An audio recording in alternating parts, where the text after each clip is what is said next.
There are few names in all of theology that evoke as much awe and confusion as Lucifer and Satan.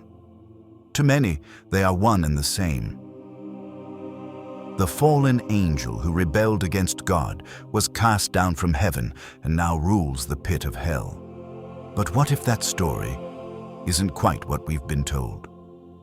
What if Lucifer and Satan are not one being, but two entirely different forces, playing opposite roles in the same divine drama?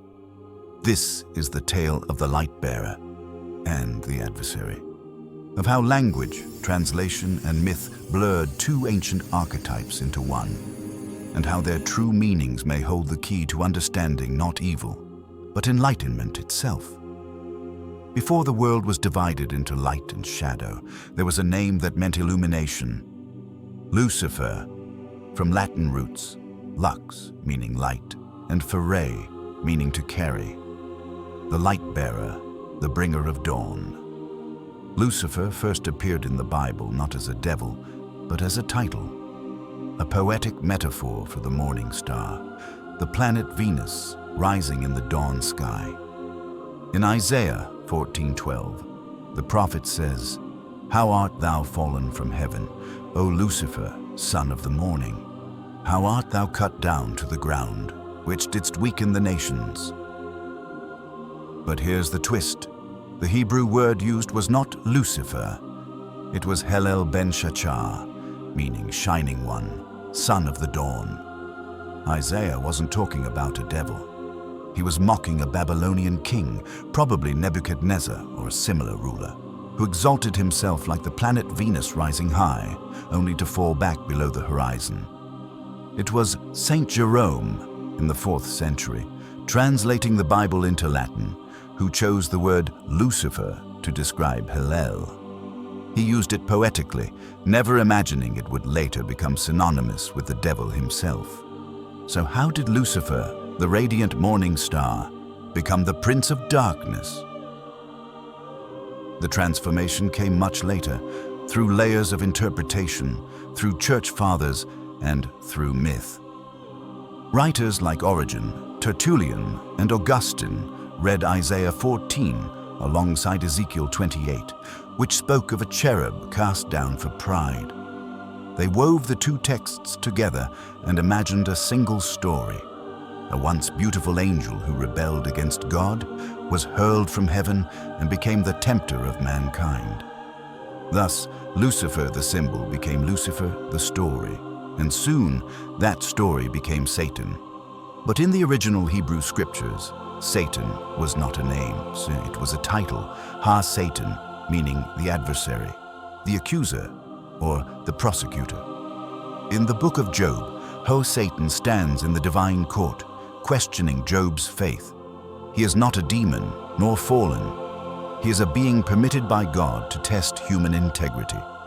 He does not act in rebellion, but in service, the shadow side of divine justice. Lucifer and Satan, then, began as two very different archetypes.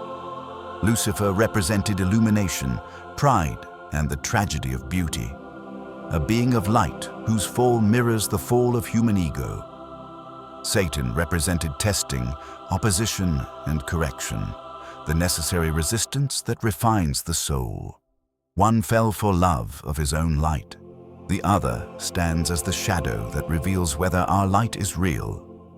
But in the centuries that followed, as Christianity spread through Rome and Europe, these two figures merged.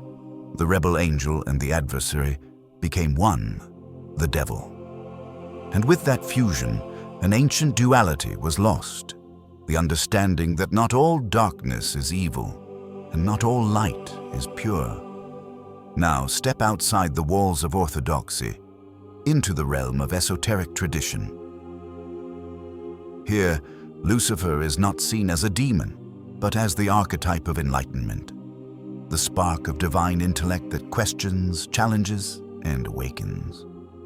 The name reappears in Gnostic texts, Hermetic philosophy, and later in occult writings as a symbol of humanity's yearning for divine knowledge.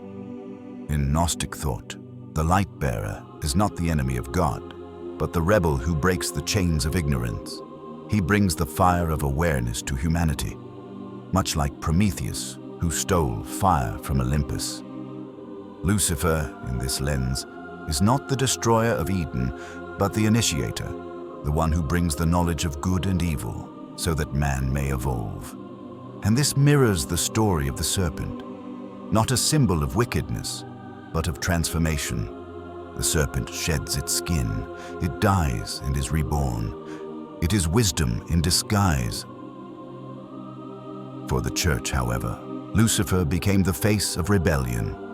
In Christian theology, pride, superbia, was the deadliest of sins. Lucifer's fall was used to warn against questioning divine authority. But if we look deeper, there's an irony here. Because the same light that burns in Lucifer, the thirst for understanding, for freedom, is the same light that fuels science, art, and philosophy. It is the fire that pushes humanity forward.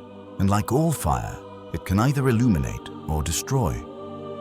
Perhaps this is why early mystics such as Jacob Boehme and William Blake saw Lucifer not as evil, but as necessary, the bringer of contrast, through which divine love is understood. Blake famously wrote, "The reason Milton wrote in fetters when he wrote of angels and God, and at liberty when of devils and hell, is because he was a true poet and of the devil's party without knowing it."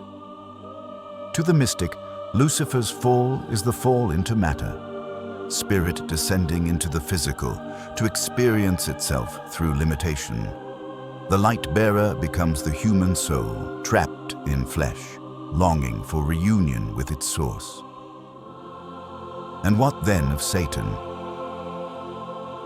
If Lucifer is the light fallen into form, Satan is the resistance that tempers it. In Hebrew thought, the adversary was not an external devil, but the testing of the inner self. Every soul must face its Satan, the shadow that reveals our motives, the voice that asks, "Do you truly love God, or only His gifts?" Even in the New Testament, the word Satan shifts meaning depending on context. Peter is called Satan when he opposes Christ's mission. Jesus calls Judas a devil, not because of possession, but because of his role as the necessary betrayer. So, Satan, in its oldest sense, is not a being of fire and horns, but the trial itself, the force that compels us to grow through confrontation. By the Middle Ages, church scholars, poets, and painters began to merge every image of evil into one figure. Lucifer, Satan, the serpent, the dragon, Beelzebub, all became interchangeable names for a single cosmic enemy. This simplification served a purpose.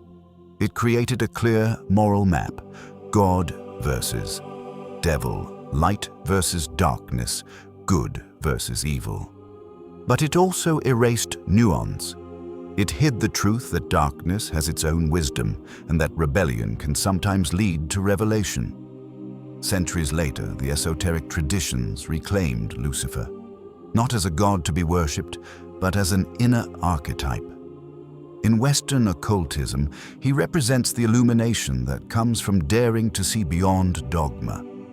He is the initiator, the one who offers the forbidden fruit of self-knowledge. To some mystics, Lucifer and Christ are mirror images. One brings the light from heaven to earth, the other brings humanity back to heaven. One descends, the other ascends. Together they form the cycle of descent and redemption, the eternal rhythm of consciousness. In Jungian psychology, the myth of Lucifer mirrors the human ego, bright, creative, ambitious, but capable of pride and isolation. Satan, in turn, is the shadow, the part of ourselves we repress and project onto others. To integrate these archetypes is to reach wholeness, to see that both light and darkness dwell within the soul. Lucifer's fall is not a curse, but a symbol of incarnation, the moment divine consciousness entered matter. Satan's challenge is not punishment, but initiation, the testing ground of our evolution. So perhaps Lucifer and Satan are not enemies of God, but reflections of divine necessity. Two forces that shape creation, illumination and resistance, freedom and consequence. Lucifer teaches the courage to seek truth even when forbidden. Satan teaches the humility to face truth even when painful. And maybe the greatest deception was believing that either of them stood apart from us. Because within each human being lives the same drama: the fall from innocence, the defiance of limitation, the temptation, the test, and finally, the awakening. In the end, Lucifer versus Satan is not a battle between two demons. It is the eternal conversation between light and shadow within the soul of man. Lucifer falls to bring us the fire of consciousness. Satan stands to test how we use it, and both, in their strange and paradoxical ways, serve the same light. This is the mystery of duality, the paradox of illumination, the secret that ancient mystics knew, that even in darkness there burns a spark of divine fire, waiting to rise again like the morning star. Lucifer, the light bearer,